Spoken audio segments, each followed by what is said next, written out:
দঙ্গল সিনেমায় আমির খানের মেয়ের চরিত্রে অভিনয় করে রাতারাতি জনপ্রিয়তা পাওয়া অভিনেত্রী জায়রা ওয়াসিমের জীবনে এসেছে নতুন অধ্যায়। নিজের ইনস্টাগ্রাম অ্যাকাউন্টে বিয়ের 2টি ছবি পোস্ট করে তিনি লিখেছেন কবুল।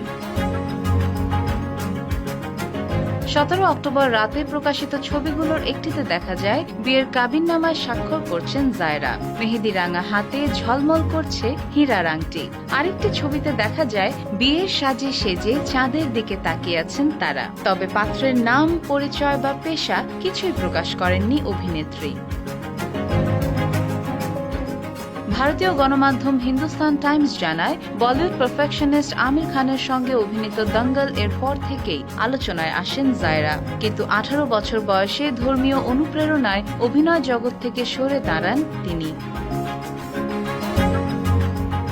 2019 সালে তিনি ঘোষণা দেন সিনেমা তাকে জনপ্রিয়তা দিলেও তা তার বিশ্বাসের সঙ্গে সাংঘর্ষিক। এরপর থেকেই পর্দার আড়ালেই স্বাচ্ছন্দ্য বোধ করছেন এই অভিনেত্রী।